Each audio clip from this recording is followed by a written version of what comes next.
In today's episode of the Psychedelic Therapy Frontiers podcast, we're talking with Zen Master Genpo Roshi. Roshi has been one of the pioneers of Zen throughout the US and Europe. He's known for his development of the Big Mind process, a method that combines Zen practice with Western psychological principles to facilitate personal transformation and insight. We discuss his early life experiences that set him on this path, the concepts of awakening and enlightenment, the nature of the mind, human being versus doing, the judicious use of psychedelic tools, and the differences between Big Mind and other things like internal family systems or IFS. Roshi also takes Reid and me through a short practice that we found very helpful and hopefully you find interesting. You can learn more about Roshi's teachings at bigmind.org. For those of you who are new to the show, welcome. Psychedelic Therapy Frontiers is brought to you by Numinus Network and is hosted by me, Dr. Steve Thayer, and my co-host, Dr. Reid Robison. Just a few quick announcements before we get to the episode. If you're looking for comprehensive foundational training in psychedelic-assisted therapy that includes live online classes, experiential learning, and opportunities to connect with a diverse community of practitioners in the psychedelic medicine space, then check out our courses. We're offering 10% off select courses to PTF podcast listeners, so click on the link in the show notes or go directly to numinusnetwork.com/training, where you can use the code PTF10 for that 10% discount. If you've listened to the show for a while, you've heard Reid and myself talk about the psychedelic clinical trial work that Numinus Network does. If you live in Utah and you or someone you know might be interested in being a participant in a psychedelic clinical trial, you can click on the link in the show notes or go directly to numinusnetwork.com/research, where you can learn more about the trials we're currently running. If you'd like to support our show, you can do so by leaving a rating or review in places like Apple Podcasts or Spotify. If you're watching on YouTube, you can like the video, subscribe to the channel, and share the episode with somebody you think might enjoy it. Without further delay, here is our conversation with Zen Master Genpo Roshi. Welcome everybody back to another episode of Psychedelic Therapy Frontiers. Reid and I are joined today by Genpo Roshi. So Roshi, I'm wondering if you could give us a brief introduction to our audience. Thank you. Let's say this. I've been a Zen monk for about 55 years now. And I started my journey way back at the age of 16.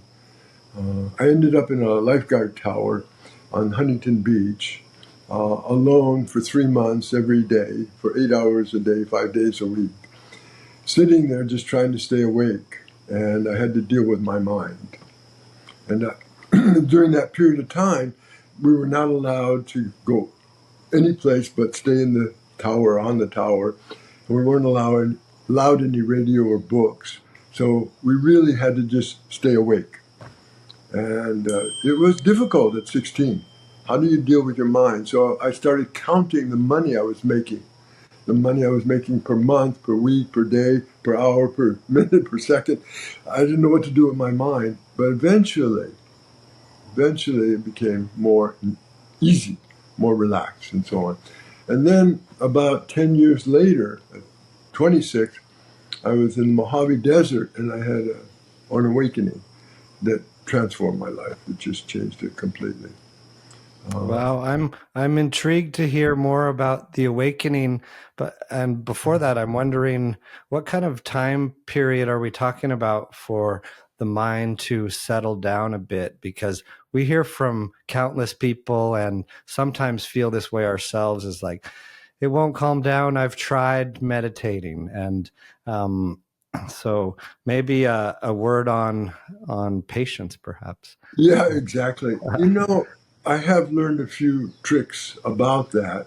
And the most important thing is not resisting the mind, but allowing the mind to be. And just, in a way, watching it and paying attention maybe to your breath or to the sounds. Like if we just sit right now for a moment, let's just sit, everybody, and we just pay attention to the sounds. And we don't have to do anything else. Just listen to the sounds, eyes open or closed.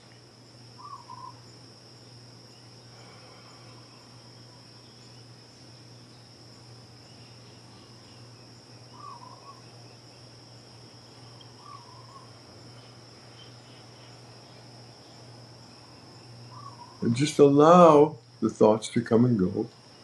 And we don't need to judge them. We don't need to discriminate. Just let them be and just let them come and let them go, like bubbles rising to the surface of the water, letting them pop and just letting them be, and learn the art of letting go. The art of letting go. That's what it's all about. Letting go over and over. All the time, continuously. It even gets more refined than that. It's also about not grasping. So we don't even have to let go actively. That's still an act of doing. The art is being. And so we can just allow everything to be as it is and just don't have a preference for or against what arises in the mind. If we don't have a preference, we don't grasp or have aversion, push away. Mm-hmm. We just allow everything to be. Like I remember way back, probably 70 or 71, John Lennon saying, if you can't let go, just let be. And that was something huge for me because I was learning how to meditate after this awakening because I hadn't meditated before. And I was just sitting there and he said, if you can't let go, just let be. And it just made everything so much easier. Just allow everything to be as it is. I imagine he may attribute a little bit of LSD contributing to that wisdom, huh? A little bit. Yeah.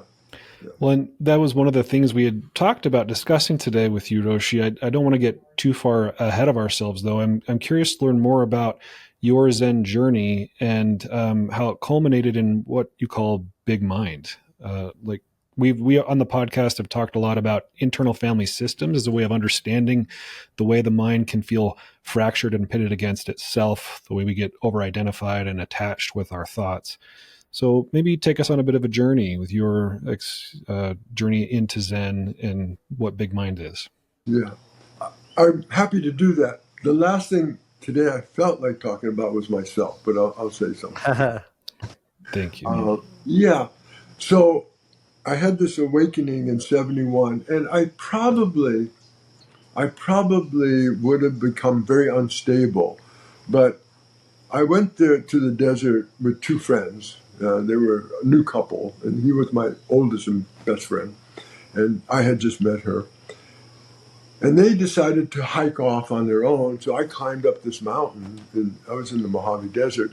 And I was looking out, and I could see my Volkswagen camper. And that's where we were parked to stay for the few days. And I was thinking, where's home? Because that was home. But home was really back in Long Beach, California for me. This thought came up, where's home? And how did I screw up my life so bad? I'm 26 years old. And I'm now divorced. And I'm in a new relationship. And the relationship was going south. And it was the same problem I had in my marriage. And I'm going, how could I do this again? And I was sitting with the question, how could I have screwed up my life so bad? Sitting there, where's home? And something just dropped off, body, mind, out-of-body experience, whatever you want to call it. It was just, one mind, one heart, one soul, one spirit, one life, one God, one. Whatever you want to call it, one consciousness. We're one. And then all of this is just, it's a miracle. We can't describe it. We can't name it. We can't talk about it. It's just a miracle. It's just what is.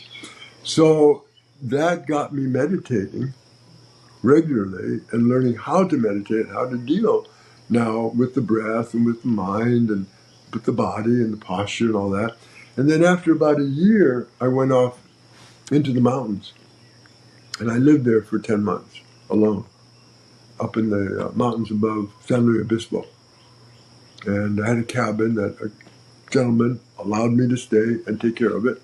I was cabin sitting and taking care of the cabin, and I could just live there for the whole year free. So I lived on $200 10 months. I did have food stamps in those days. And I spent the first 5 months before I even saw a cowboy. Cowboy rides by on his horse. Said, "You seen any stray doggies? Any stray cattle?" No, I haven't. Tips his hat and rides off, and I get, wait, I haven't seen a human being in 4 months. But it taught me so much to spend that time alone with my own self, my own mind. Yeah, amazing. So just to pause on the mountaintop for a moment, when you had that realization from that place of maybe despair, and I'm wondering, we work with a lot of people who feel like they're in a pit of despair, and how does one cultivate an experience like that, or get on a path towards that kind of realization, or how do you, what words of advice do you have to someone who's in that pit of despair? That's a beautiful question. The key is to be one. So let's say we're suffering. We have fears, we have anxiety, we have stress, and we're suffering. Maybe we're disappointed, maybe we're discouraged, maybe we feel hopeless, and so on. We call that in Zen dukkha. In Buddhism, it's called dukkha. And what dukkha means, if you have a cart with 2 wheels and you put a stick in the spokes, then the cart just goes in circles. That's the meaning of dukkha, a cart or vehicle that's stuck. So this vehicle is a vehicle, right? Something is coming through this vehicle, giving us life itself, consciousness itself. So this very body is our vehicle, and it's stuck. We've got a cog in the wheel, and we're going in circles. I remember my first LSD experience. I was looking down at a body of water with water skiers on the back of a boat, and the boats were going in circles. And I said, that's what we are doing. I'm just going in circles. What am I doing? I'm chasing my tail. Just chasing my tail around in circles. That's dukkha. So taking the cog out frees the vehicle. So what to do? If we're stuck, just be stuck completely. Now, imagine, what is the posture that you're most stuck in? And I guarantee you it's probably the full lotus. You stick your legs into full lotus posture, upright, you're stuck. You can't move. I mean, you can wiggle. Then hold the body still, motionless. Hold the body still, motionless. Then the mind, this is much more difficult, so I'm saying after 55 years of practice, hold the mind still. That's what we have to learn. That's the practice. How to still the mind. The body is relatively easy in the beginning. We just have to learn how to sit still. But we have all kinds of itches and scratches, and we keep moving. We really have to remain motionless. But that takes a long time of discipline and practice to get there. So hold the body still, the mind still, and then the last is the breath, the spirit. That has to become very, very still. It's almost so quiet and unmoving that you may appear like you're dead. And everything's still, and then you're completely stuck and you're completely liberated. But it takes a while to really get to the place where that's an integrated whole. So be fully stuck so the cog can come out of the wheel, or just... Yeah. There is no cog in the wheel. There never was. You know, we have something called the Muman Kan. It's called the Gateless Gate in Zen. And it's usually one of the first koan books that we use to study these riddles, to get in touch with our true nature, but also how to express that true nature freely. And the first one is called Mu. And Mu means literally no, negation. Mhm. So become literally no, everything. Just say no to everything. What happens, that flips to a complete affirmation to life itself. You die, reborn.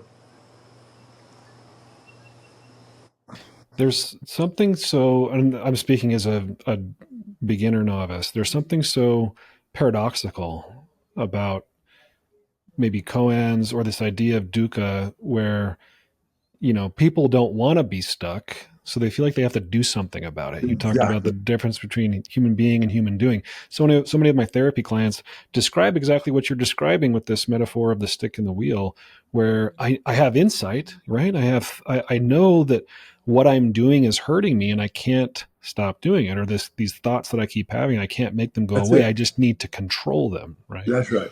That's right. So it's all about learning the art of letting go of control. Mm-hmm. Because that is the tendency. We want to control it. We want to make it so. So that's ego, pride, right? We want it so.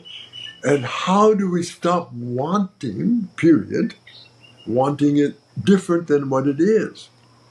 So the only reason for the suffering, the dukkha, is we want it other than what is.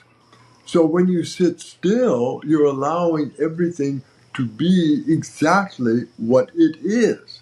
So you're already Uh-huh. free. You see, there never was a window or a gate to pass through.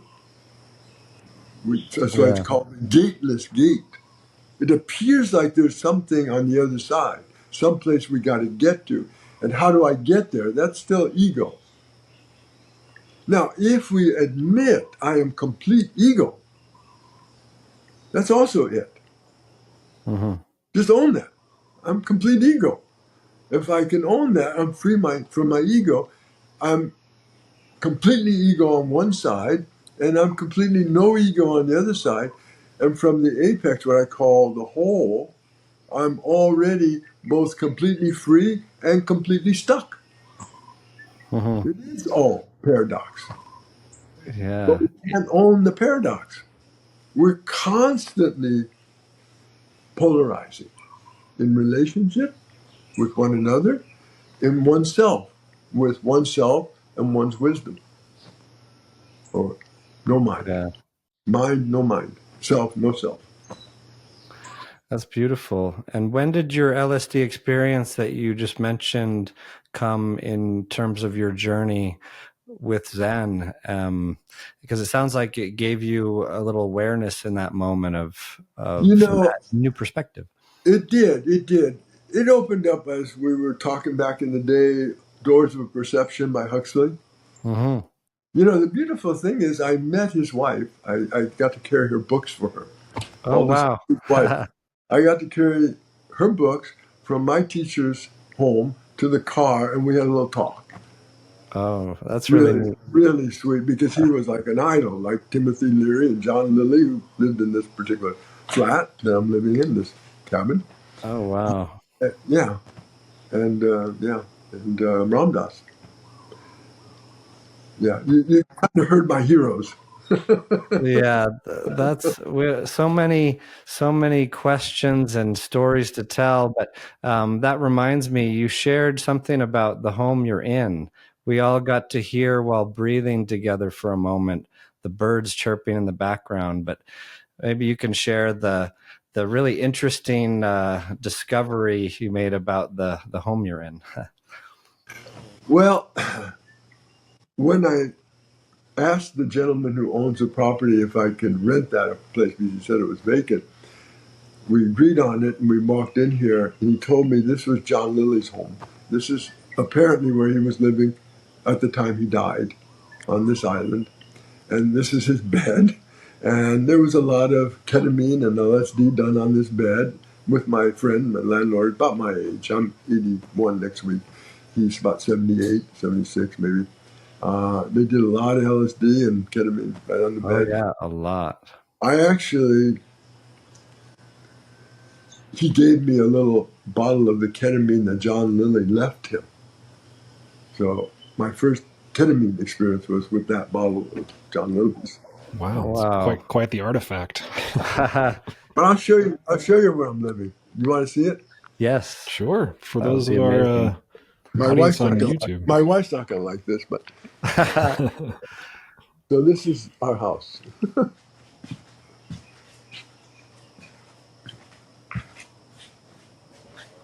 And this is the view. Such a stunning view. Wow. Yeah, that is majestic. And this here is Mount Mauna Loa. Mana means mountain, and Loa means vastness. This is the largest, most majestic mountain, alive mountain in the entire world. It's living. Because it's a volcano? Yeah. It's the largest active volcano in the world. It's also the largest mountain in the world from sea level, from base to top, not from sea level. And this is Captain Cook, and this is where Captain Cook came. And this is one of the most sacred spots for the Hawaiians, right down there, this whole mountain. Mm-hmm. Well, yeah, thank you for the beautiful view, for sharing. And for those who don't know John Lilly, or only know his kind of ketamine experiments, perhaps back in the 50s, he developed the sensory deprivation tank. He was a neuropsychologist who had this question of, like, does the brain need external stimuli to remain conscious? So he built the isolation tank to find out, and true to form was the first test subject. But then he quickly learned, no, the brain did not go unconscious when devoid of sensory input, it tripped. And he explored so many other ways of doing that, like a true, the term came from that era, I guess, of psychonaut, or sailor of the soul. Yeah. So that's neat that you're in that energy space right now. Well, I feel it's a coming home. Everything about landing here 3 years ago was a coming home. You know, in Zen, we're a non-dual spiritual practice, non-dual. And I've been non-dual for a long, long time. When I came here, I found the dual again. I found God. I found other. I went so much into the oneness that, of course, you're one with, but you don't see much out there as far as other. Everything is Buddha, everything's awakened. So for 45, 50 years, everybody I saw and everything I saw was awakened, was a Buddha, but it wasn't other, it was one. You get that? Yeah. And so it's really interesting to hear from someone with such a deep practice and so many years to kind of still be learning and returning to that. And it almost reminds me, you mentioned Ram Dass, a friend, and he was in Hawaii at the end of his life as well. And is that what he would describe as the form and formless, like maintaining both? Yeah, both. It makes me think of this term, Roshi, enlightenment. And, when I hear teachers talk about enlightenment, or people seeking enlightenment, it sounds as if it's a place you achieve, or a place you arrive at and then you never leave. Maybe you could talk to us a bit about what this thing even means, enlightenment. Yeah. It's a complicated subject, but first of all, there is no such thing as enlightenment. That's first of all. There is no enlightenment. That's why there's nothing to get and nothing to attain. There is no enlightenment. It's a concept, but it's a very important concept. So when we begin to seek enlightenment, that's what we call a mountain is still a mountain, a river is still a river, but we now see the mountain as a mountain. At some point, through realization or dropping body and mind or out of the body experience, we see a mountain is no longer a mountain, a river is no longer a river. And then after years of practice, we once again see mountain is just mountain and river is river. So there are subtleties and there are stages of enlightenment, and yet, at the same time, you're either enlightened or you're not. If you still believe there's something to attain, you're not enlightened. Sorry. But you are enlightened because we're all enlightened. So our true nature is already free with no boundaries and no barriers. But until we realize that, and that's what the psychedelics can help us do, or enlightenment can help us do, to realize that and get out of the body, drop off the body and mind, and see that we're just one mind, one spirit, one consciousness, one, period, non-dual. Then realize that you're either enlightened or not, because you realize there's no enlightenment, but there are still levels and degrees, and that's why practice is so important, because we can either integrate that into our life or acknowledge that moment to moment, or we kind of come back into that dual realm in a very unconscious way. Yeah. So is the practice one of just realizing over and over, remembering, essentially, remembering you're already free? 50% of it. A good part of it is the insight, you're already there. This is already it. However, because we resist this, we suffer. Because we somehow cannot completely acknowledge and allow this to be what it is, and we have a preference for or against what it is, and we feel, I like this or I don't like this, we get caught back into dukkha, back into suffering. Mm-hmm. But the only one doing it is oneself. So taking 100% responsibility at the apex for both this and for this side, yin and yang, for whole life and death. When you take 100% responsibility, then you're ready to be your own master. I'm thinking of all the people out here in Utah who we You're in Utah? work with. Yes. Yeah, that's right. Yeah. That's right. And you know Utah, of course, but so so many folks have been disillusioned by, say, organized religion, and I'm thinking of another question of that I've heard of, like, why should I get on another path, or like, how do I know it's not just duping me, or something someone else has made up, and like it's something. Yeah, I'm wondering. Yeah, well, I agree with that. Why get on the path? And I think there are reasons to have a practice, and we are the path. So the realization, when we realize that there is no enlightenment, we realize simultaneously, I am the path. I am the way. The way is not separate from me.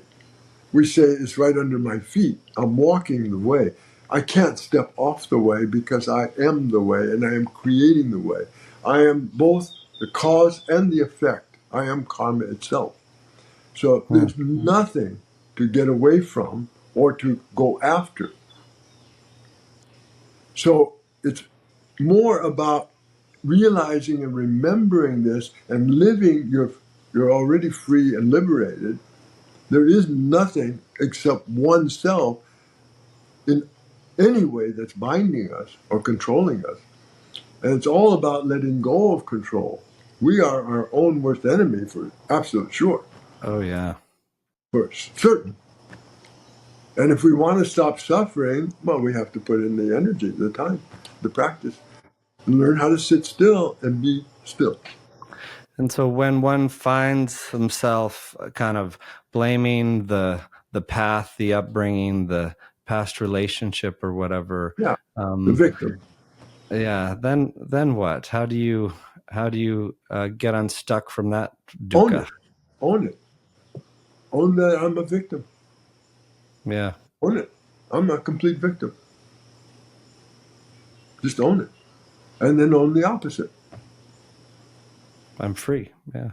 And own both. And then go to what I call the apex, embodying both the victim and the one that's free.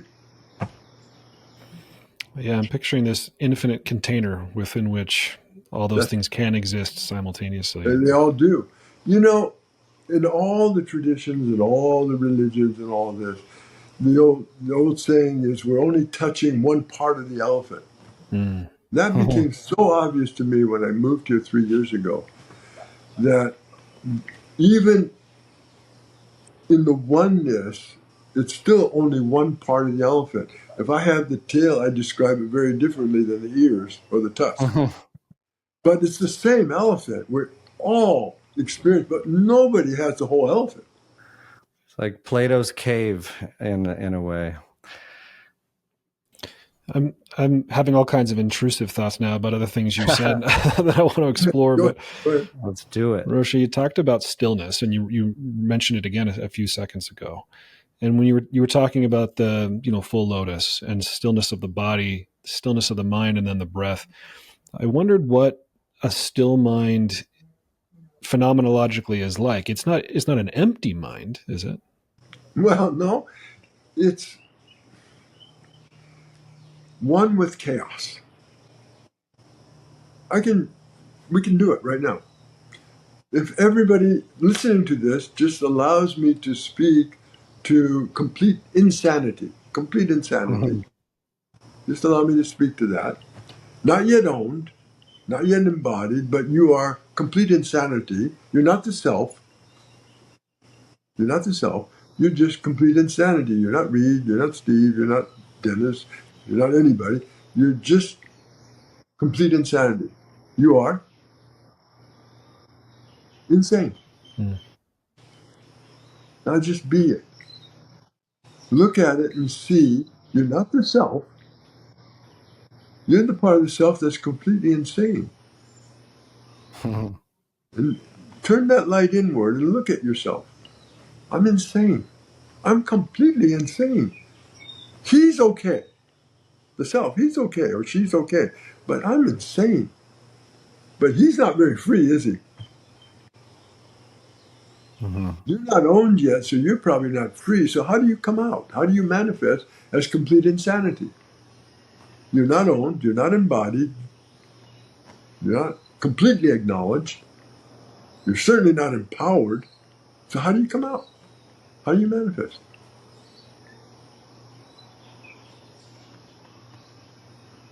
Chaos.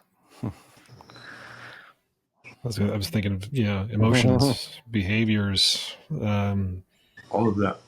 Yeah, it's all slippery. It's all slippery. Who in your mind is more insane, you or the self? Me or Steve? Well, me, for sure. I mean, compared to the self. Yeah. Yeah, he's trying very hard to be sane, right? Mm. And look at his world. Look at it. Look at his world. It is affected by you. You do leak out. You do come out in covert ways. But look at his life. What would happen if he were to acknowledge your presence and make peace with you and say, I would love to empower you because I can see you're completely free and I'm very stuck. Mm-hmm. What would happen? I'm finding myself wanting that acknowledgement from self. That's right. What would it take to get that? Go ahead. No, I agree. Yeah, that resonates, Steve. But go ahead. What would it take? Yeah. So would you allow me to speak to fear for a moment? So we're going to leave you, the one who's insane. We're not going to speak to the self. Just fear. Probably very identified as a self. You are. Yeah, afraid. You are fear. You're afraid. Now, I'm going to ask you in a moment to give me permission as fear to allow me to speak to complete insanity empowered. Any fear come up? Yeah. Fear is afraid of what empowered insanity might do, I guess. Yeah, so I am. You're fear. Yeah. I am fear, and I'm afraid of what insanity might do. What are you afraid of? What could he possibly do? Ruin relationships, ruin reputation, hurt others. Yeah. They're very legitimate fears. What would it take for you to allow this one who is completely insane, complete liberation, complete embodiment, complete empowerment? What would it take? What would you have to know or feel or believe or trust or have faith in? Trust was what was coming to mind. Trust Yeah. in self to hold it all, I guess. Yeah. Can the ego self hold it all? Can pride hold it all? I don't think so. No, I don't think so either. It needs to be something infinite. Yeah. Can you visualize if you allow this one who's completely insane to be completely embodied? Now look at it in terms of never allowing it, the freedom of being completely insane. And tell me as fear which one you choose. It's your choice. Your choice. I'm not going to make this choice for you. You want to allow the one who's completely insane to be empowered, or you want to continue going on with your life as it is, as fear? Yeah, I think I want to allow. It seems more precarious to keep the shackles on. Absolutely. We all have this choice, and we're making this choice moment to moment, because frankly, you're dying moment to moment.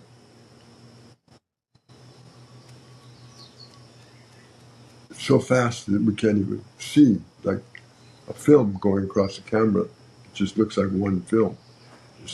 We're dying.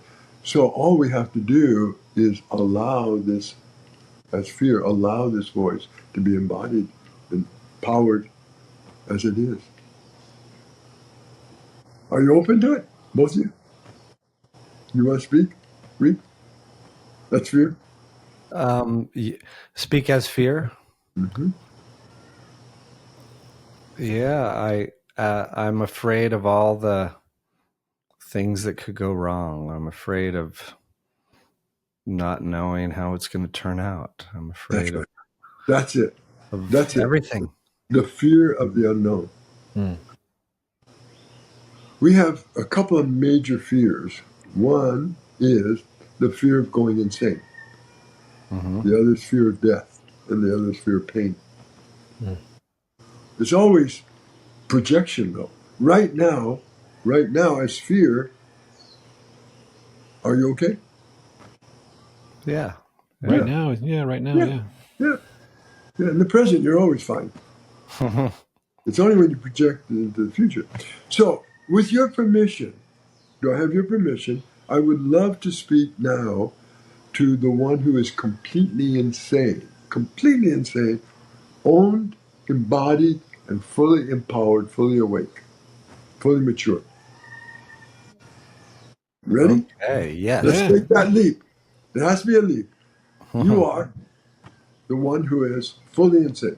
Completely insane. Bonkers. Okay, now let's sit. Just sit, being completely bonkers, completely insane.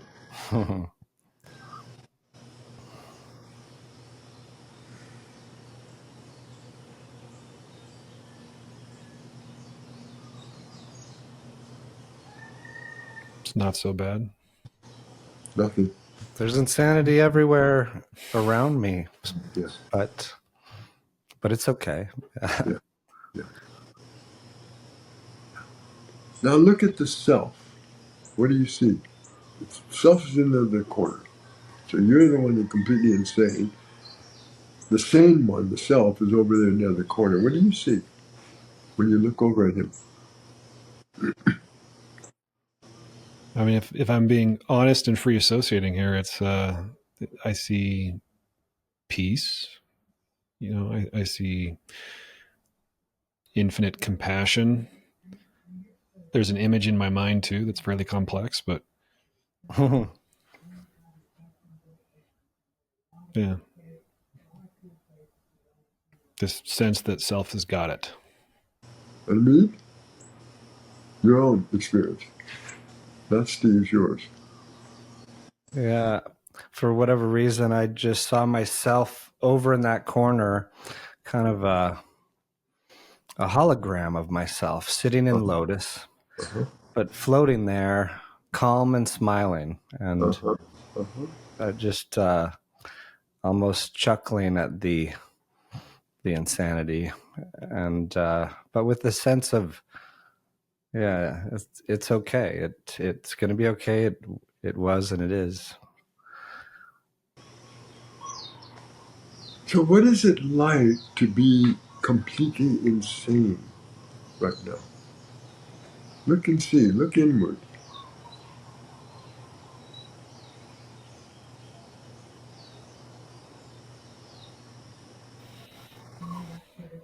That's hard to articulate. It is very It hard. just is. I mean, if I'm really A lot. embodying it, yeah. That's what it is. Just is. I think of like the garbage truck outside and the birds chirping and my fidgeting toes, and I was just picking a fingernail and just thinking like, wow, I am chaos Yes. right now. You are chaos. And sitting here having a lovely conversation as well. So in a hurricane or a cyclone, go to the center. So be at the center. Be this complete insanity in the still point right in the center of the hurricane. So all this insanity is all around you. It's completely insane. Mm. And you're just sitting still right in the center of it. Mm. I just noticed my shoulders relax and my jaw unclench. Right when I imagined just being in the center. Huh. This is the still point, the Godhead. Go right to the center. Just be in the center of this chaos, the center of this insanity. And just witness it all. Watch it all.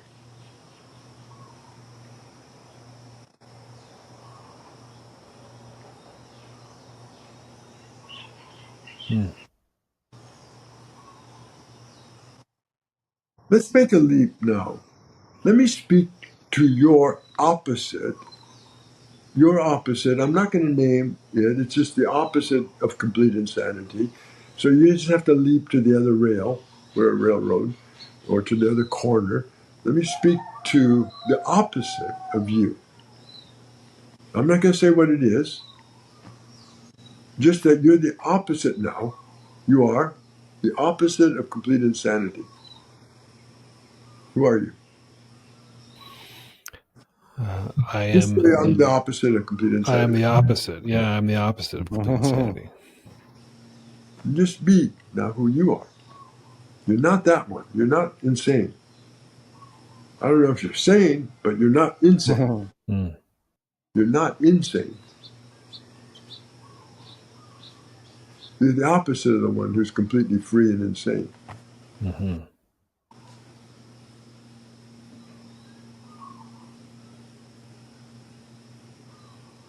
Yeah, it's a different quality. Absolutely.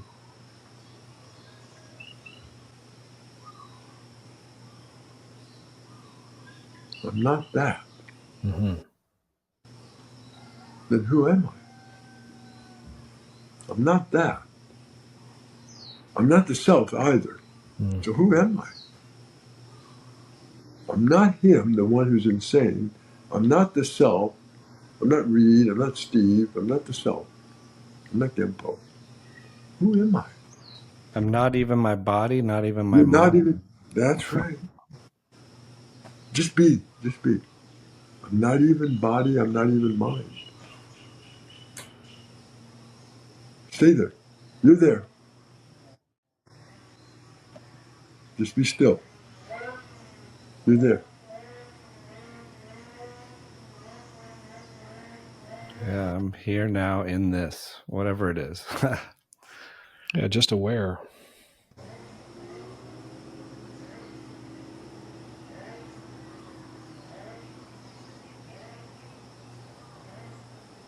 Mm.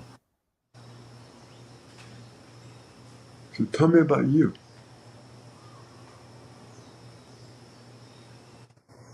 Yeah, not a lot of words are coming. It's just No. awareness, conscious. Yeah, the words don't do it, do they? Mm-mm. You're beyond speech and words. Yeah, there's just an isness. There's an isness. Yeah. Yeah. But you can't say much about it. Mm-mm.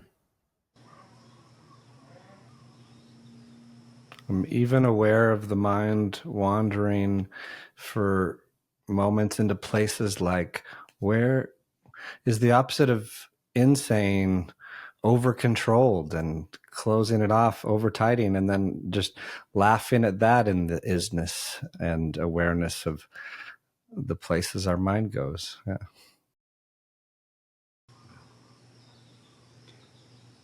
Let's just, because time is a concern, let's now go to the apex, the one who embraces the complete insanity and its opposite. And you are the whole triangle. So it's a yin and yang symbol, moon, both sides of the moon. It's the whole. But you have that perspective of a bird's eye view from the apex. You embrace it all, and you're the one 100% responsible for this life and death, for this action and reaction, for this self and no self, for this true self and no self. Mm-hmm. You're the one 100% responsible. You're the master. You're the boss. You're in charge. But you have to be 100% responsible. I won't trust anybody that's not willing to be 100% responsible. That's the master. So who are you? We call you the apex, the master, Mm-hmm. the one responsible. I am. I am. That's what was coming to mind. Yeah, I am responsible. Capital S self, perhaps. That's capital S, but it's no self. No self. Yeah. True self is no self. That, I think, is more telling it of what it is. Yeah. It isn't. Yeah. Capital self still implies something. Yeah. Well, and so podcaster Steve is coming back and has all these curiosities, if that's okay. Okay. Please. So, our long or short time listeners of our podcast will know that Reid and I are fascinated by internal family systems as a therapeutic approach. But, Dick Schwartz, who created it or popularized it, talks about it also being a way of being, almost as if it were a spiritual path. And so maybe just following the trailhead that we started with, this idea of no self versus the capital S self. As I understand it, Roshi, you're familiar with IFS? A little bit. My wife has studied it much more. She's a psychologist and therapist from Naropa, and also a Zen teacher, Zen Master. And she's told me a little bit about it. It's all based on some of the same earlier studies of Jung and so on, and the voice dialogue. And I studied, and I considered Hal and Sidra my teachers also, particularly Hal was my mentor. He died at 94, and I started with him in 83. And I studied 1 year intensely with him, and then went off and did my own trip all over Europe and America, bringing the Dharma. And then in 2011, where I had what I call a great fall, I went back to Hal and asked him to work with me. And so we worked until he died about 3 years ago. Oh, About this time of year. yeah. I'm familiar a little bit with his book, The Embracing Ourselves, which Embracing ourselves. Yeah, is a nice telling title too. yeah. I mean, they all have the same root: family systems and Zen, not Zen, and Big Mind, and of course based on Hal's work, voice dialogue. So Big Mind has the same roots. It sounds like Big Mind. Am I understanding it right? The Big Mind kind of brings the the Zen into that equation, into kind of Western psychological applications. Exactly.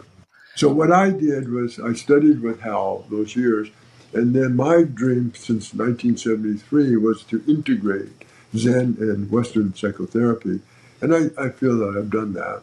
And that started in '99. I came up with the Big Mind process. Wow.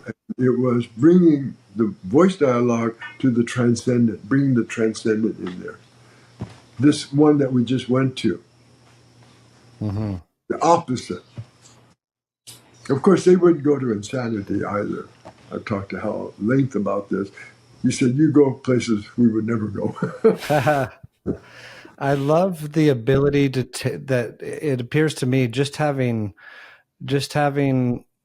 seen it and read a book or two or seen a little bit of it, is the ability that Big Mind has to give you an experience of this no self and individual parts or aspects so readily and in such a kind of embodied experience that you can come back into your own chair and be like, wow, that was interesting. Well, without eating a magical fungus, or It's really true. I mean, I guess you could say aspiration was, after all that acid back in 70 and 71, I really wanted to be there always, which I managed to do, and to come up with a thing that didn't require psychedelics.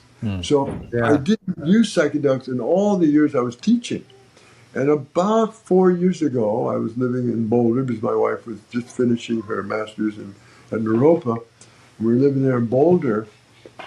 And I felt really, once again, frustrated that not enough people were opening up and having full awakenings in the more traditional method I'd been teaching for now 50 years. Mm-hmm. As I started teaching in 73. Oh. So I said, okay, I've got to bow down. I need some assistance. And so I tried some microdosing of acid with some students. And it worked. And it was profound. And then we got into more experimenting with the ketamine and eventually with the DMT. Oh, wow. And I do feel that everything can support and work together in harmony, or it can be a problem. Yeah. That reminds me, I think in one of your books, you said something like psychedelics can open the door. Big Mind teaches you how to walk through it and live there.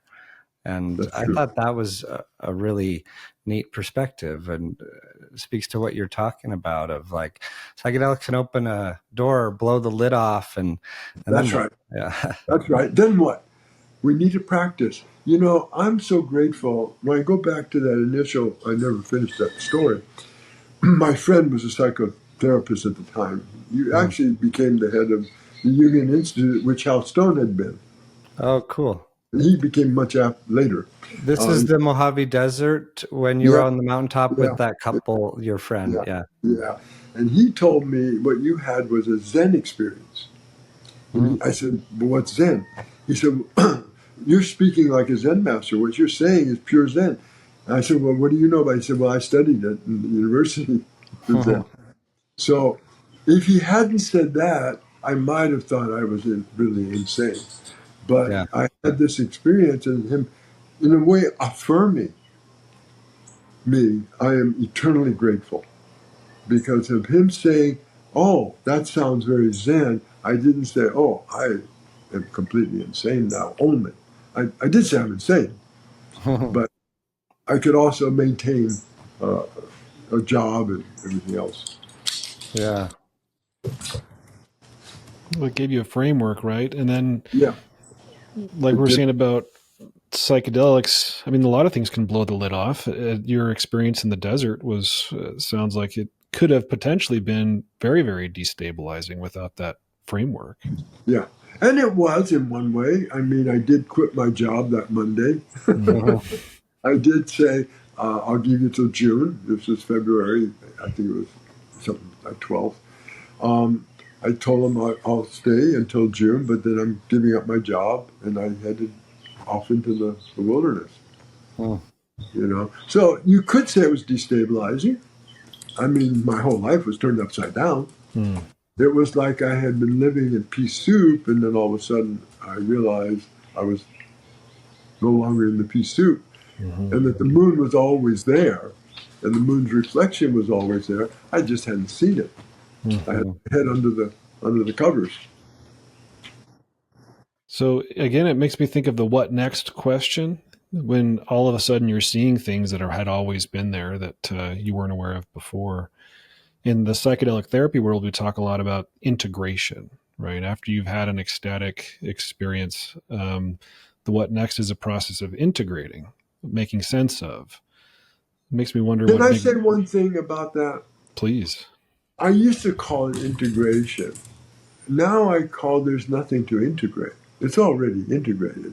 It's Mm. just really realizing more and more it's already true. It's already so. There is nothing to integrate. You're already operating as an integrated human being, the human and the being. But we don't realize that we're both human and being. Mm-hmm. And so there's a conflict. There's a conflict between the humanness and the beingness. The beingness is very still, very quiet, very calm, very open, very natural. It's no mind. That's what being is. We're just being. Mm. The other side, the human, is a doer, always, always needing to achieve, needing to attain. Nothing wrong with that. Needing to accomplish, needing. But it's needing, wanting. Aversion, constantly. The poisons, the 3 poisons, the 5 poisons, it's Mm. always there. Pride and jealousy are the other two. There's greed, anger, and ignorance. And there's pride and jealousy. Those poisons are always there. That's my wife's big thing. She's really into elaborating for people how to get through and work with these poisons, how to really work with both the relational and the non-relational side. Mm. It's the new, I think it's the new thing. The Mm. psychedelics and working with these voices, I call them shadows. Ah. A lot of shadows in both the so-called apparent reality world, real world, and also in the spiritual world. A lot of shadows. Even in Zen Buddhism, there's a lot of shadows. We have experiences. Like my first experience, I saw through greed and anger and ignorance. I saw through the jealousy and pride and all this. But what I didn't realize is they all became shadows. And they were still functioning underground and still affecting my whole life because I thought I had seen through them. Mm. So Yeah. when we have insights and realization, whether it be on psychedelics or natural, we're still going to have shadows. We're always casting a shadow wherever we are. Yeah. And if Where we the don't light know, is. Yeah. and the more light, the more shadow. Yeah. There's nothing more blinding than being the light. The darkness is actually freedom. Not uh, knowing is complete freedom. Complete light, you're blinded. I got blinded. Mm. mm. Only 40 years, not so bad. Only 40 years. Um, so in this, could you kind of describe a bit what is big mind in this? What is big heart? Like it's in a book title, a book of yours. I have Big Mind, Big Heart, I believe. Yeah, yeah. So for me, big mind is the right corner of the triangle. It's the no mind, no self, no nature, no enlightenment, no wisdom, no gain, right? No. That's no. That's mu. That's Mm. big mind. This is the normal self, the ego self, pride, etc. The one that wants to look good and be well and accomplish and live life and have a good life and nothing wrong with any of that. That's the doer. And the apex is big heart. The apex is big heart. We come back and we pick up this little guy here that we left behind, I left him behind way back. We pick him up. You can call him the wounded child or the damaged self or, whatever word you like, or the vulnerable child. The exile, yep. The one in exile, the family system uses that. I call him buried under a lot of cement in the basement. Bringing that one back into the world. That's shadow work. So that we're not thinking we're not jealous and we're completely acting out of jealousy. We're not thinking we're not competitive and we're completely competitive. Like my teacher and I, we had a very competitive relationship, and we were both in denial. I never get competitive. And we were I was the godfather of his 3 children. I still am, really. But he's gone, and his wife. And we had a very, competitive relationship, and yet a beautiful relationship. Beautiful relationship. But we were acting out. What does Jung say about the shadow? That unless you make the unconscious conscious, it will direct your life, and you'll call it fate. Absolutely, yeah, that's absolutely right. Yep, absolutely. So big heart's at the apex. Yeah, big heart is the apex. Yeah. So in terms of Buddhism, for those who know a little bit about Buddhism, there's Buddha, there's Dharma, and there's Sangha. The 3 jewels. The 3 jewels, the 3 treasures. So what I did was, the way it was taught was there's Buddha, there's Dharma, and Sangha. So what I did was I took that triangle and I pushed it up, and so Sangha becomes the middle. So there's Buddha and Dharma, and then there's Sangha. So Sangha is the whole, the integrated whole of Buddha Dharma. And it means harmony, but it also means community of practitioners, those on the path of awakening. Well, we're all on the path of awakening, and that's what I believe Maitreya is all about. We are all on this path of awakening. And our process is waking up to who we really are. And it's not something we can actually say, but we're not what we think we are. And we're far more. And I think both of you know what I'm talking about. Mm-hmm. Yeah, not something you forge or create. No. Something you bow to. Something you lose to find, perhaps. That's right. That's right. You lose to find. And, over the years and living here as a hermit, pretty much, although we live here some of the year together, but it's very, very powerful. It's like having 2 masters under the same roof. It's a little hard, so we also have time alone. Yeah. So she's teaching and I'm teaching. But we do both. But living here, what I really have discovered, it's all about gratitude and appreciation. It's all about being thankful. It's all about bowing our heads and being thankful, because it's all a gift. It's really all a gift. We can think, and I have for years, think we've done something. Right? I've worked hard, I've practiced hard, I've had these insights and these realizations. But in fact, it's all a gift. It's all a gift. Yeah. But where's the gift coming from? Our true self. The no self, the true mind, the no mind. Well, Roshi, speaking of gifts, you've been very generous with your time. I would just sort of glanced at our time. It's gone by very, very fast. Yeah, I want to be respectful of yours. Is there a place you would like our listeners to go to learn more about you? Well, yeah, bigmind.org or Kanzeon. They both take you to the same place. Kanzeon.org, Kanzeon.org. There's stuff there. There's things on YouTube. Thousands and thousands of hours of tapes. Yeah, I would point people to try out some of your content there too. I've gone searching for some talks or guided meditations and found a lot of beautiful experiences listening to that. So thank you. Thank you. And thank you for being willing to have a meandering, spontaneous, organic conversation. It means a lot to me. And it's the only way I can do it. and for taking Reid and myself on that beautiful practice. So thank you, Roshi. Thank you both. Yeah, appreciate it. I appreciate what work you're doing. Okay, thank you. Psychedelic Therapy Frontiers is brought to you by Numinus Network, a company committed to helping people heal and be well by delivering technology-driven clinic support, clinical trial research, and comprehensive practitioner training in psychedelic-assisted therapy. You can learn more about Numinus Network at numinus.com. That's numinus.com. If you enjoyed the show today and you want to support us, here's how you do it. You can leave a rating or review on places like Apple Podcasts and Spotify, subscribe to the Numinus YouTube channel, like the YouTube videos, and share the show with somebody you think might enjoy it.